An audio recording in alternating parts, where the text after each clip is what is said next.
अरहन्ताणं नमो सिद्धाणं नमो आयर्याणं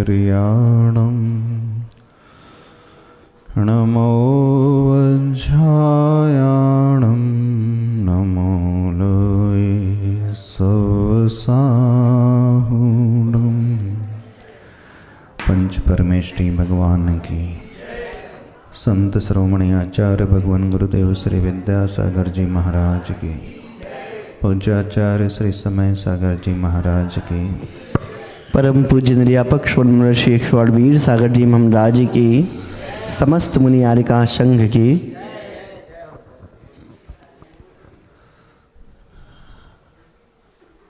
विषय पंच परमेष्टि को समझने का,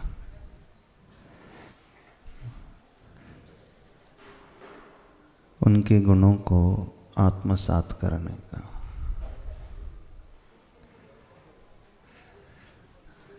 जब भी हम किसी मंत्र विशेष को पढ़ते हैं, इसकी जाप देते हैं,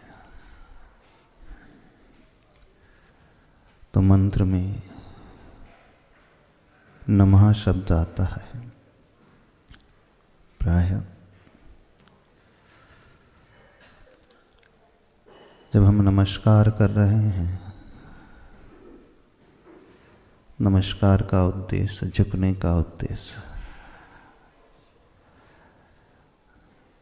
कुछ पाना ही होता है, क्योंकि जिसने सब कुछ पा लिया है वो किसी के आगे क्यों झुकेगा।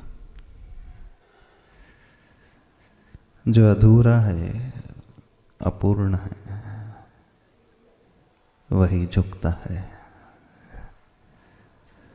और जब तक भगवान नहीं बनते हैं तब तक सभी अपूर्ण ही रहते हैं, अधूरे ही रहते हैं।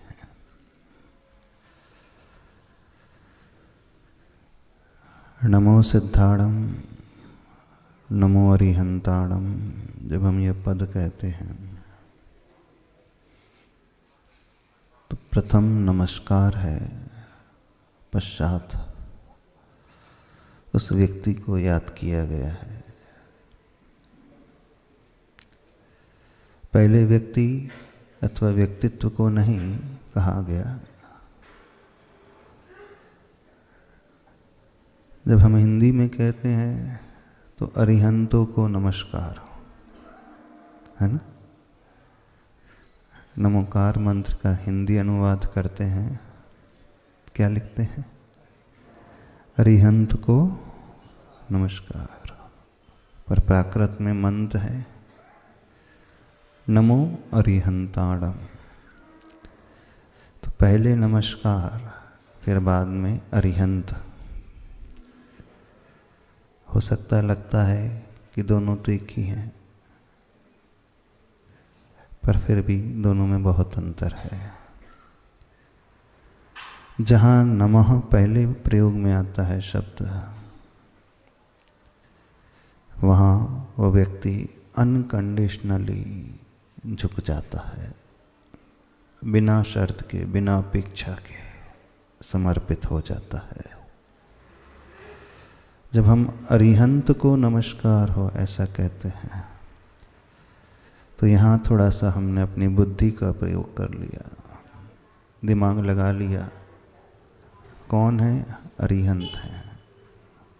अच्छा, अरिहंत ऐसे हैं, ठीक है कि नहीं है? थोड़ा सा दिमाग पहले चलने लगा।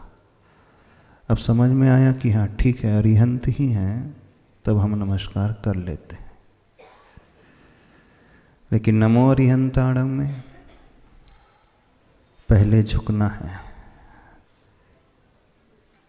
अपने आप को सर्वस्व अर्पित कर देना है, अपने भीतर कुछ भी बचा करके शेष नहीं रखना है, पूर्ण रूप से खाली कर देना है। नमो अरिहंताणम शब्द में पूर्ण रूप से हृदय आता है, अरिहंत को नमस्कार हो, इसमें पहले दिमाग आता है, फिर बाद में दिल आता है। तो जहाँ पहले दिमाग का प्रयोग होता है, थोड़ा सा व्यक्ति ऊहा-पोह करता है, सोचता है, बुद्धि लगाता है। लेकिन जहाँ हृदय की बात आती है, वहाँ सिर्फ झुकना होता है, वहाँ अंदर कोई कषाय नहीं रहती है। इसलिए नमो अरिहंताणम अथवा नमोकार मंत्र अपने आप में सबसे पावरफुल मंत्र माना जाता है। प्राकृत का है, अनादि अनिधन है।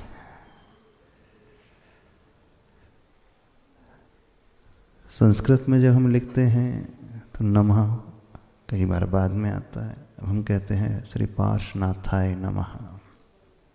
पहले हमने पार्श्वनाथ भगवान को कहा, फिर बाद में नमस्कार किया। नमस्कार तो इसमें भी किया जा रहा है, पर पहले हम समझ रहे हैं हम किसको कर रहे हैं नमस्कार, बुद्धि का प्रयोग कर रहे हैं। हाँ, झुकने के पूर्व परीक्षा होनी चाहिए, सही बात है। हम किसके आगे झुक रहे हैं हमें समझना चाहिए। मूढ़ता का पालन नहीं होना चाहिए, यदवत अथवा कोई कार्य नहीं होना चाहिए। लेकिन एक बार परीक्षा हो गई, एक बार हमने समझ लिया, जान लिया, जिसके आगे हम आ रहे हैं, जिसे हम मान रहे हैं, जिनके गुणों को हमने समझ लिया है, सब कुछ यही है। अब पूर्ण रूप से समर्पण का भाव, तो वहाँ पर सर्वप्रथम हृदय आ जाएगा। हमारी बात समझ रहे हो? थोड़ा सा समझना। मंत्र हमें कब फलता है, मंत्र की जाप कब सिद्ध होती है? वह तब सिद्ध होती है जहाँ पूर्ण समर्पण होता है। जैसे वो अंजन चोर, अंजन चोर को तो मंत्र भी याद नहीं आया, उसने कह दिया आणम ताणम कछु न जानम सेठ वचम प्रमाणम। उसने उच्चारण में गलत किया, जो मंत्र था वो नहीं कहा उसने। उसने क्या कह दिया, मैं कुछ नहीं जानता, जो सेठ के वचन है वही मेरे लिए प्रामाणिक है। अब मेरे लिए प्रामाणिक हो गए हैं तो मैं झुक रहा हूं, बस। तो महत्वपूर्ण मंत्र नहीं होता है, मंत्र तो एक माध्यम होता है। अक्षर हैं, शब्द हैं, ये सब माध्यम है। इस माध्यम का उपयोग, इस साधन का उपयोग साध्य को पाने के लिए होता है, लक्ष्य को पाने के लिए होता है। साधन का समझते हो ना, कारण, मीडियम, रास्ता। तो रास्ते का उपयोग जो होता है मंजिल तक पहुंचने के लिए होता है। तो महत्वपूर्ण रास्ता नहीं होता है, महत्वपूर्ण मंजिल होती है।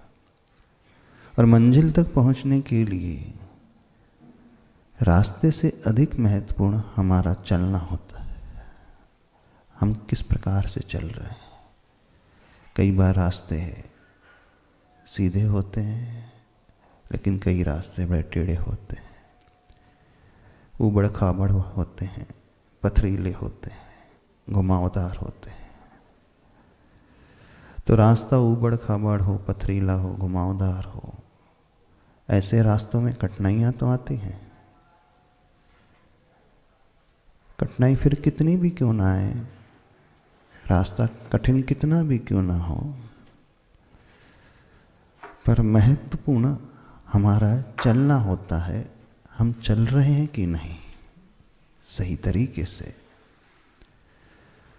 तो मंत्र भी एक रास्ते की ही भांति होता है।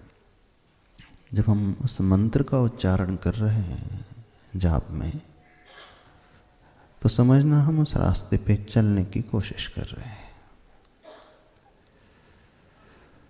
पर सही विधि से रास्ते पे चलेंगे तो मंजिल तक अवश्य पहुंच जाएंगे। अब कोई रास्ते में मान लीजिए एकदम डामर आदि नहीं डली है, कहने के लिए वो रोड है पर नाम मात्र का। उस रोड में रोड कम और गड्ढे अधिक हैं, सिर्फ गड्ढों के अलावा कुछ नहीं है। कहा जाता है कि वो रोड है, पर देखा जाए तो उस पर चला ही नहीं जा पाएगा।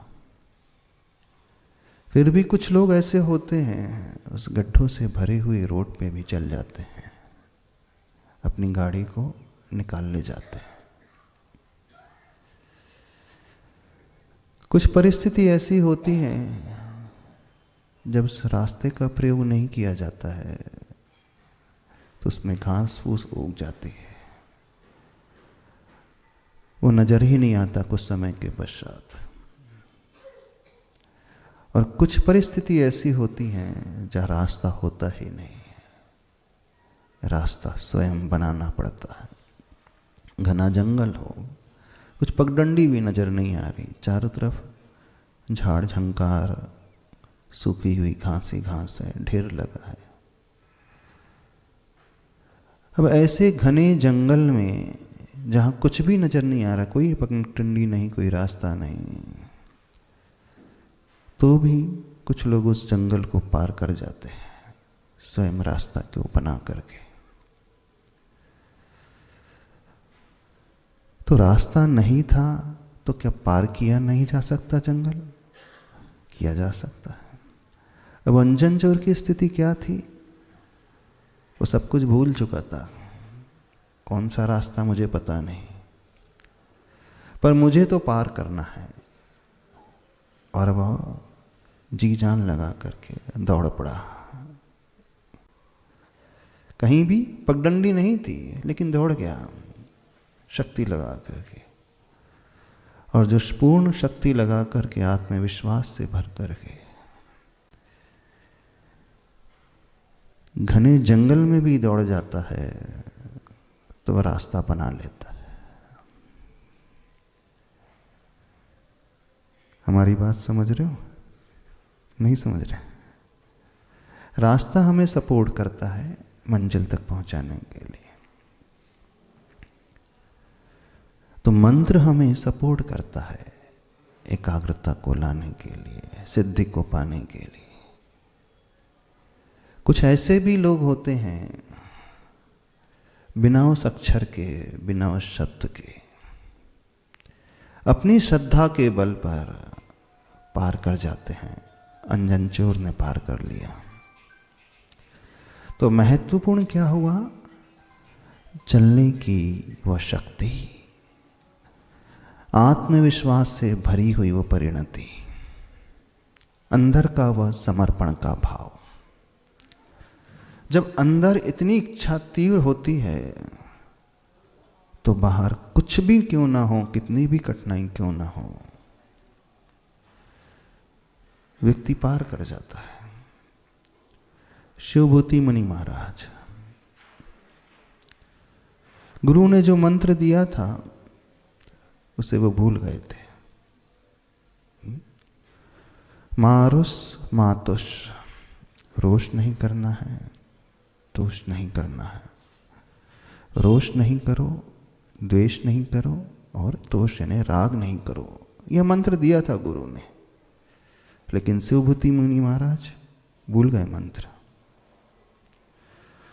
मारुष मातुष मंत्र बदल करके तुष्मास भिन्नम हो गया। कथा सुनी होगी सबने, सुनी है ना कहानी शिवभूति मुनि महाराज की। बुढ़िया दाल फटकार रही थी सूप से, उड़द की दाल, संस्कृत में उड़द की दाल को मांस कहते हैं और तुष का अर्थ होता है उसका छिलका। तो सूप से वह छिलके को अलग कर रही थी, दाल को अलग कर रही थी। मुनिराज, शिवभूति मुनिराज आहार के लिए जा रहे थे, देखते क्या है, हाँ वो दादी माँ सही कार्य कर रही है, तुष को भिन्न करते चले जा रही है, मांस को भिन्न करते चले जा रही। हाँ, यही मंत्र तो गुरु ने दिया था, तुष मांस भिन्नम। जबकि मंत्र क्या दिया था गुरु महाराज ने, मारुष मातुष, राग ना करो, द्वेष ना करो। अब मंत्र बदल दिया था ना मंत्र, शब्द बदलने जा चुके थे, लेकिन भाव समझ में आ गए थे। तुष मांस भिन्नम, छिलका अलग है, दाल अलग है, शरीर भिन्न है, आत्म तत्व भिन्न है। बस ध्यान में बैठ गए और केवल ज्ञान हो गया, सिद्धि हो गई। तो सिद्धि को पाने के लिए हम देखें, मंत्र महत्वपूर्ण नहीं होता है, रास्ता महत्वपूर्ण नहीं होता है, हमारी इच्छा शक्ति और समर्पण महत्वपूर्ण होता है। जहां इच्छा शक्ति तीव्र होती है, समर्पण तीव्र होता है। हम भूल भी जाएं तो चल जाएगा, कोई फर्क नहीं पड़ेगा, उससे कुछ लेना देना नहीं। लेना देना सिर्फ हमारे चलने से होता है, तीव्र इच्छा शक्ति सहित होते हुए उस कार्य को करने से होता है। तो आप जब जाप देते हैं, कहाँ अटकते हो?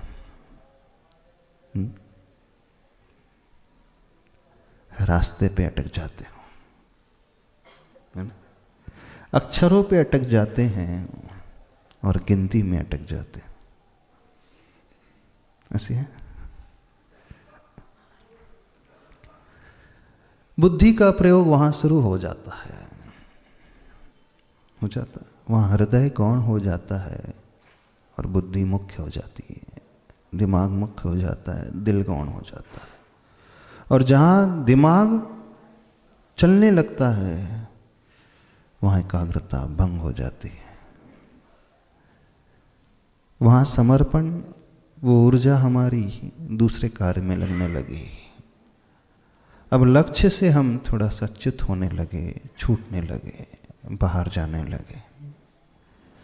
तो लक्ष्य को पाने के लिए शर्त यह है, हम अन्य सबको भूल जाएं, लेकिन हृदय को ना भूलें, उस भाव को ना भूलें। जब ऐसी परिणति भीतर से होने लगे, तो मानना सिद्धि बहुत जल्दी हो जाएगी। नहीं तो इसी में उलझ करके रहते चले जाएंगे। उद्देश्य को हमें समझना है, हमें क्या करना।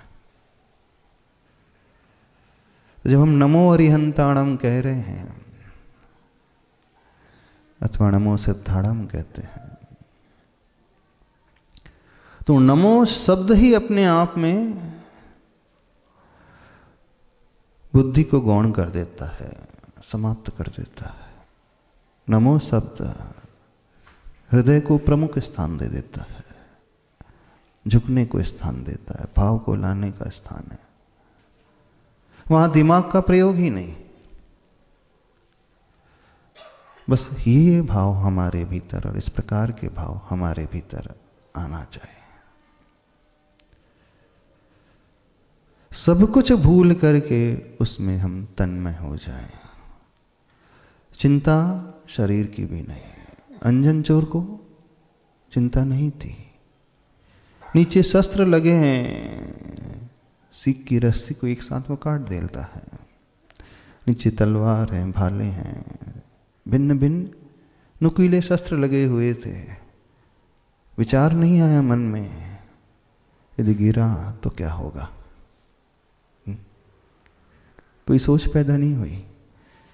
और सत्य यही था, यदि गिरता तो कहीं का नहीं रहता, मरण निश्चित था।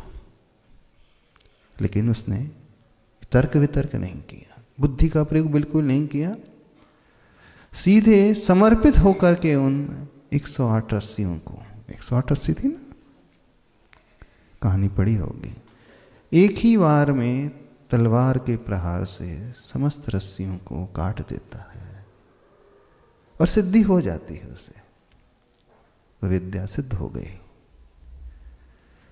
तो जब भी हम सिद्धि को पाना चाहते हैं, लक्ष्य को पाना चाहते हैं, एक झटके में सब कुछ निर्णय लेना पड़ता है और करना पड़ता है। वहां ये हुआ पोह नहीं कि अब क्या होगा, कैसे होगा, होगा कि नहीं होगा, यदि नहीं हुआ तो, वहां कोई इफ नहीं, कोई बट नहीं, कोई तो नहीं, कोई किंतु नहीं, कोई परंतु नहीं, वहां सिर्फ होना होता है। तो जीवन में उस होने वाली स्थिति में हम आना सीखें, कोई शर्त नहीं, कुछ भी कोई कंडीशन नहीं, ऐसा वैसा कुछ नहीं, बस तो शर्त रहित होकर के, इफ एंड बट से ऊपर उठ करके, बिना चिंता के, बिना विकल्प के उस कार्य को करना होता। समझ में आ रही बात? नहीं समझ में? आप जब माला फेरते हैं, जाप देते हैं, क्या चलता है मन में? हाँ, इफ बट किंतु परंतु ऐसा वैसा चलता, दिमाग ही चलता रहता है। बुद्धि से माला नहीं, बुद्धि से तो शब्दों का उच्चारण। बुद्धि में तो कहने में आएगा नमो अरिहंताड़म, हम देखेंगे कि हमने न देख लिखा है, मोह लिखा है, अथवा न पढ़ा है, मोह पढ़ा है, अरिहंताड़म पढ़ा है, लेकिन भावों में वो झुकाव का भाव, अंदर से वो झुकने की बात। तो जब हम उच्चारण कर रहे हैं, अथवा कुछ लिख रहे हैं, अथवा पढ़ रहे हैं, अथवा सुन रहे हैं, किसी भी इंद्री का हम प्रयोग कर रहे हैं, आंखों का प्रयोग करते हैं, कानों का प्रयोग करते हैं, मुख का प्रयोग कर रहे हैं, हाथों का प्रयोग कर रहे हैं, कुछ भी कर रहे हो, ये सारे के सारे इंद्रियों का प्रयोग जो हो रहा है वो रास्ते के अलावा कुछ नहीं। जिन अक्षरों को हम सुन रहे हैं, बोल रहे हैं, लिख रहे हैं, वो भी एक प्रकार से रास्ता ही है, माध्यम ही है, और कुछ नहीं। मंत्र इसलिए कहा जाता है सही होना चाहिए, क्योंकि रास्ता जब एकदम सही होता है तो उसमें चलने में आसानी हो जाती है। एक्सप्रेस हाईवे हो, समृद्धि हो, तो वहां कोई मोड़ नहीं, कोई ट्रैफिक नहीं, कोई गड्ढे नहीं, है ना, कोई ट्रैफिक सिग्नल भी नहीं, एकदम स्ट्रेट और चौड़ा रास्ता है, प्लेन है। रास्ता इस प्रकार का होता है तो ड्राइविंग बड़ी आसानी से हो जाती है, और रास्ता खराब हो तो ड्राइविंग में कठिनाई आती है। तो कहा यही जाता है कि अच्छा मंत्र होना चाहिए, निर्दोष मंत्र होना चाहिए, अक्षर से रहित नहीं होना चाहिए, अक्षर मात्रा से कम नहीं होना चाहिए। वो इसलिए कहा जाता है कि वहां पर आसानी बहुत हो जाती है उस अपेक्षा से। पर कई बार समृद्धि में भी एक्सीडेंट हो जाते हैं, हो जाते, वही ज्यादा हो रहे हैं उस हाईवे में। कई बार ज्यादा सरलता, ज्यादा आसानी भी दे दी जाए तो व्यक्ति ओवर कॉन्फिडेंस में आ जाता है, अति आत्मविश्वास से भर करके वह फिसल जाता है, तो वह भी व्यक्ति गिर जाता है। उसे अच्छा रास्ता भी मिल गया तो भी गिर गया। और कुछ लोग, या यूं कहें बहुत सारे लोग तो ऐसे होते हैं, कठिन रास्तों में चल ही नहीं पाते, इस कारण वो मंजिल तक नहीं पहुंच पाते, क्योंकि अपने हाथों से, अपने दिमाग से मंत्र कर सृजन करना आसान नहीं, अपने ही हाथों से रास्ता बनाना झाड़ी झंकार को हटा करके प्लेन रास्ता बनाना आसान नहीं है, हर एक के बस की बात भी नहीं है। कुल मिलाकर के निष्कर्ष ये निकलता है, चाहे हमें रास्ता स्वयं बनाना पड़े, चाहे बने बनाए रास्ते पर चलना पड़े, मैटर मंजिल करेगी। तो परिस्थिति कैसी भी क्यों ना हो, चाहे हमें मंत्र मिल गया हो पूर्वाचार्यों से, कृपा करके उन्होंने हमें मंत्र दे दिया है, नमोकार के रूप में दे दिया है अथवा अन्य मंत्र के रूप में दे दिया है, ये तो उनकी बड़ी अनुकंपा कि उस मेहनत को वो स्वयं कर गए जो हमें करना था। अपने अनुभव के आधार पर, उस कठिन परिश्रम के आधार पर उस रास्ते को बना करके वो हम लोगों के लिए छोड़कर चले गए। बता दी कि पूरा रास्ता आसान कर दिया है, अब चलना हमें है, पुरुषार्थ हमें करना है। अब इतना आसान होते हुए भी व्यक्ति फिर भी पुरुषार्थ नहीं कर रहा, चलने की कोशिश ही नहीं करता है, ऊपर ही वह रह जाता है। तो क्या कर रहे हैं? समर्पण का भाव ला करके, सारी टर्म्स एंड कंडीशन को भूल करके उस रूप होने का पुरुषार्थ, वहीं से हमारा जीवन व्यवस्थित होता है। चाहे तो संजन चोर को याद कर लें, चाहे शिवभूति मुनिराज को याद कर लें, किसी को भी याद कर लें, पर अंदर का समर्पण उन जैसा ही हो, बाहर का सब कुछ भूल जाए, तब हम नमो रिहंताड़म पढ़े, नमो भी पढ़े अथवा न भी पढ़े, एक ही अक्षर का उच्चारण करें तो भी सिद्धि हो जाती है। ज्ञानार्णव ग्रंथ में आया है, पूरे मंत्र की भी आवश्यकता नहीं, एक अक्षर भी नहीं, एक अक्षर का चतुर्थ भाग भी यदि कोई पढ़ ले, नमो रियंताणम में न भी पूरा नहीं, न कैसा लिखा जाता है, उसका चतुर्थ हिस्सा 1/4 भी यदि हम अच्छे से पढ़ने लगे तो भी सिद्धि हो जाएगी। क्योंकि चतुर्थ हिस्सा कोई व्यक्ति पढ़ रहा है, शुरुआत ही किया है, लेकिन न बोला और उसमें डूब गया, रास्ते एकदम खुलते चले जाएंगे, उसकी ऐसी इच्छा शक्ति उसी में डूब गया वो, फिर उसे कोई आवश्यकता नहीं पूरे मंत्र की भी। एरोप्लेन होता है, रनवे की आवश्यकता थोड़ी देर तक होती है ना। रनवे पे, हवाई पट्टी पे कितना चलता है?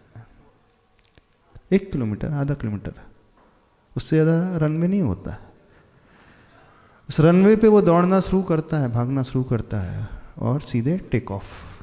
अब उससे कोई रास्ते की आवश्यकता नहीं। लेकिन बस है, कार है, ट्रेन है, उन्हें हमेशा चाहिए वो रास्ता,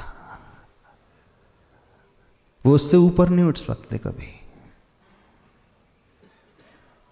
तो मंजिल हम हवाई जहाज से भी पार कर सकते हैं, ट्रेन से भी हो जाती है मंजिल की प्राप्ति, बस से भी हो जाती है, टैक्सी से भी हो जाती है। तरीके तो कोई भी अपनाए जा सकते हैं। एरियल रूट से भी पहुंचा जा सकता है डेस्टिनेशन में, और ट्रेन रूट से भी, और हाईवे से भी पहुंचा जा सकता है। तो ये हमारे ऊपर आधारित है, हम कौन सा रूट लेना चाह रहे हैं। तो जो अंदर से इतना सक्षम होता है व्यक्ति, वो एक अक्षर का थोड़ा सा आलम्बन लेता है और सीधे वो टिक ऑफ कर जाता है उस प्लेन की भांति। लेकिन हर व्यक्ति इतने सक्षम नहीं होते हैं, तो फिर आचार्य भगवान उनके लिए भी कहते हैं ठीक है, कोई घबराने की बात नहीं। आप पूरे मंत्र का आलम्बन लीजिए, नमो अरिहंताणम। पूरे रास्ते से जुड़े रहें, शुरू से लेकर अंत तक उसी रास्ते में रहें। पर शर्त इतनी ही है कि सही तरीके से उस रास्ते पे चलते चले जाएं, तब कहीं जाकर के हम मंजिल में पहुंच पाएंगे। क्या समझ रहे हो? कोई बात समझ में आ रही? नहीं, किसे सुनाई में आ रही? हम जितनी भी सामर्थ्य रखते हैं, जितनी भी हमारी शक्ति है, उससे फर्क नहीं पड़ता। कोई कहे कि हमें बहुत ज्ञान ही नहीं है, हम ज़्यादा नहीं जानते हैं, तो भी कोई अंतर नहीं पड़ता। शिवभूति मुनि महाराज कुछ नहीं जानते थे, नमोकार मंत्र भी नहीं जानते थे। गुरु से पहले उनका कल्याण हो गया, सिद्धि पहले हो गई। अंजन चोर मंत्र को भी नहीं जानता था, उसे भी सिद्धि हो गई। तो हम बहुत अधिक नहीं समझते हैं, बुद्धि इतनी नहीं है, ज्ञान इतना नहीं है, शास्त्र हमने पढ़े नहीं है, तो भी कोई चिंता करने की आवश्यकता नहीं। कुछ होते हैं श्रुत केवली होकर के फिर केवल ज्ञान प्राप्त करते हैं, सारे द्वादशांग का वो पाठ कर लेते हैं, जितने शास्त्र सब पढ़ते हैं, फिर बाद में केवल ज्ञान होता है। ऐसे भी साधक होते हैं जो पूर्ण संपूर्ण ज्ञान प्राप्त करके सिद्धि को प्राप्त करते हैं, और कुछ शिवभूति मुनि महाराज की भांति। तो मंजिल तो हर प्रकार के कैंडिडेट को मिल जाएगी। तो नियामक सारे शास्त्रों का नहीं है। नियामक क्या है? होना क्या चाहिए? हमारा वह समर्पण। बस हमें चलना है, चाहे बना बनाया रास्ता मिले, चाहे बना करके चलना पड़े, चाहे आधा रास्ता मिले, चाहे पगडंडी मिले, चाहे कुछ भी ना मिले, कंडीशन कैसी भी क्यों ना हो, शर्त बस इतनी ही है कि हमें चलना, और चलने में वो झुकाव का भाव, समर्पण का भाव, वहां बुद्धि की गौणता का भाव और हृदय की प्रमुखता का भाव। वहां दिमाग की कोई बात नहीं। भले श्रुत केवली भी जब होते हैं, उस समय शास्त्र जब पढ़ते हैं तो कभी उन्हें केवल ज्ञान नहीं होता है। शास्त्र जब बंद करके रख देते हैं और ध्यान में बैठते हैं, तो वो भी किसी मंत्र विशेष में ही अपने आप को फोकस करते हैं, आत्मा में अपने उपयोग को फोकस करेंगे, तब उन्हें सिद्धि होती है। तो बाहर का जो भी हो रहा है, बाहर का जो भी मिला है, वो आलम्बन मूल रूप से उसे भी छोड़ना पड़ता है। आना अपने भीतर ही, अपनी शक्ति के भीतर ही पड़ता है। तब कहीं जाकर के हमें लक्ष्य की प्राप्ति, मंजिल की प्राप्ति होती। तो कैसे जवाब दोगे? बताओ, कैसे ध्यान लगाओगे मंत्र में? दिल से, दिमाग से नहीं लगाओगे। कोई भी मंत्र हो, मंत्र कोई भी सिद्ध हो सकता है। एक विशेष बात देखना, जितने भी चमत्कार हुए, चाहे आचार्य मानतुंग स्वामी हो, आचार्य कुमुदचंद्र स्वामी हो, आचार्य वादिराज जी हो, सबने अपने अपने हृदय से स्तोत्र की रचना की। उन्होंने पुराने मंत्र को आलम्बन नहीं लिया। जब आचार्य स्वयं वो स्तोत्र के करता, समंत भद्र स्वामी जब वो बंधन में थे, तो उन्होंने भक्ति में नमोकार मंत्र का आलम्बन नहीं लिया। क्यों नहीं लिया? जबकि नमोकार मंत्र तो इतना पावरफुल था। जो भी हो वो हृदय से पैदा होना चाहिए। तो जब हृदय से पैदा होता है तो वो अपना होता है, और उससे विशुद्धि बढ़ती है और उससे चमत्कार होता है। अंजन चोर उसके हृदय से पैदा हुआ था, आणम ताणम कछु न जाए। शिवभूति मुनि महाराज उनके हृदय से पैदा हुआ था, तो स्मास भिन्नम। आचार्य कुमुद्र स्वामी कल्याण मंदिर स्तोत्र उनके हृदय से पैदा हुआ था। आचार्य वादिराज स्वयं उन्होंने रचा था। तो प्राय जितने भी चमत्कार घटे स्वयं के हृदय से पैदा होने वाले उस मंत्रों से, उस स्तुति से, उस अक्षर से, उसी से घटे। ऐसा नहीं कि पुराने मंत्र से नहीं हो सकता था, हाँ उससे भी हो सकता है, लेकिन वह पुराना मंत्र जब हमारे हृदय की पर्याय बन जाए।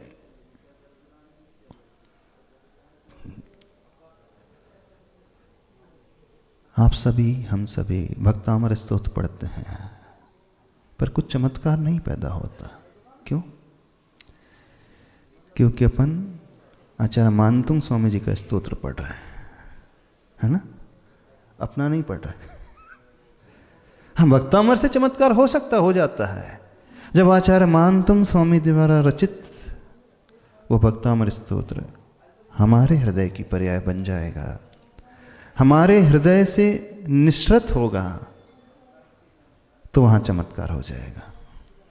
दोनों ही सिचुएशन में हो सकता है, पर अल्टीमेटली रिजल्ट तब आएगा जब वो हमारे हृदय की पर्याय बनेगा। या तो हम स्वयं कुछ रच दें, कुछ लिख दें, रचे ना भी, जो अंदर से निकले आणम ताणम तो भी हो जाएगा, अथवा भक्तामर पढ़े वो जब हमारे हृदय का बन जाएगा भाव तो भी हो जाएगा। नमो हरियंताणम जब हमारे हृदय की पर्याय बन जाएगा तो हो जाएगा। तो कुल मिलाकर के निष्कर्ष ये निकलता है, मंजिल की सफलता एकमात्र हृदय की पर्याय बनाने से होती है। दिमाग को गौण करने से, बुद्धि को गौण करने से होती है। कुछ पल्ले पड़ रहा है? आप कोई भी मंत्र का जाप करो, नमो हरियंताणम कहें, ओम अरहम नमः कह दें, ओम ह्रीम नमः कहें, पार्श्वनाथाय नमः कह दें, आचार्य विद्यासागराय नमः कह दें, कुछ भी कह दें, ये सब रास्ते हैं।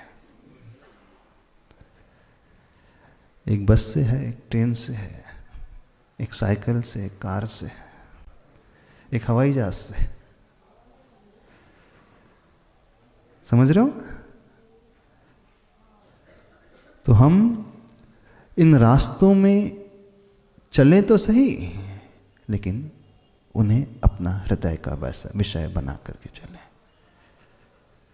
ठीक है, समय होगा, इतने कहते हैं, इतने रखते हैं।